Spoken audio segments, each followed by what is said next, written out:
Սա այն ավտոտնակն է, որտեղից հայտնաբերել են Կարեն Վարդանյանի դին։ Հայտնի վերլուծաբանը մարտի 28-ից համարվում էր կորած, սակայն նա ընկերների ու հարազատների տեսադաշտից անհետացել էր մարտի 17-ին։ Արշակ Սադոյանը, որը Կարենի հետ աշխատել է ավելի քան 13 տարի, համոզված է, որ հանցագործները օգտվել են վերլուծաբանի միամտությունից։ Միամտություն շատ կար Կարենի մոտ, ասեմ հետևյալը, բայց ոչ թե այդ կարգի, այսպես ասած, մտածելու կարողությունը պակասի պատճառով միամտություն, ուղղակի ինքը անհայր մեծացե։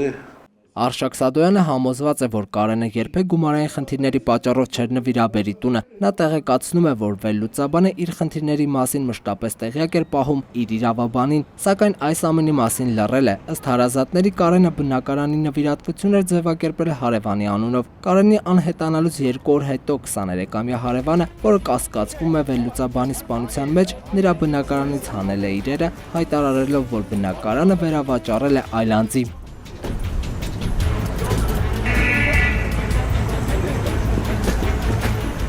Ոնց կարող է 22 տարեկան երիտասարդը սպանի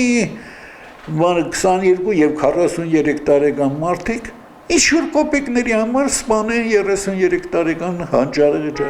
Ոնց։ Ոստիկանության կազմակերպված հանցավորության դեմ պայքարի գլխավոր վարչության, ոստիկանության քրեական հետախուզության գլխավոր վարչության, ոստիկանության քաղաքային վարչության եւ Մալաթիա Սեբաստիա բաժնի աշխատակիցները Հայաստանի քննչական կոմիտեի, Երևանի քննչական վարչության Մալաթիա Սեբաստիա քննչական բաժնի աշխատակիցները իրացնելով ստացված օպերատիվ տվյալները ապրիլի 1-ին բերման են ենթարկել Գևորգ Զորաբյանին եւ Արթուր Միրյանյանին։ Նրանք կասկածվում են Կարեն Վարդանյանի սպանելու եւ դին թաղելու մեջ։ Նախաքննության ընթացքում կատարվել են խուզարկություններ, առգրավումներ, քրեական գործով էական նշանակություն ունեցող հանգամանքները պարզելու նպատակով նշանակվել են դատաբժշկական եւ կենսաբանական փորձաքննություններ։ Ձեռնարկվում են անհրաժեշտ քննչական գործողություններ դեպքի բոլոր հանգամանքները բազմակողմանի, լրիվ եւ օբյեկտիվ հետազոտելու, կասկածյալների ցուցմունքներում մատնանշված հանգամանքները ստուգելու համար։ Ձերբակալվածներ իրապահ մարմիններին ցույց են տվել Սիսակյան փողոցում գտնվող ավտոտնակի հողի մեջ թաղված Վարդանյանի դին։ Պարզվել է, որ վերլուծաբանը ստացել է գլխի բազմաթիվ հարվածներ։ Ավտոտնակը, որտեղ հայտնաբերել են թաղված դին, պատկանում է կասկածյալ Զորաբյանին։ Նա ոստիկաններին հայտնել է նաև, որ մարտի 17-ին ինքը իր մեքենայով Արթուրի եւ Կարենի հետ ուղևորվել է Վրաստան, սակայն ճանապարհին Սևանի հատվածում սպանել է Կարենին եւ Արթուրի հետ վերադարձել են Սիսակյան փողոց ու ավտոտնակում թաղել Կարենի դին։ Մալաթիա Սեբաստիայի քննչական բաժինը հարուցել է քրեական գործ։ Գրիգոր Գևորգյան, Ավետ Տավյան, ժամը լրատվական։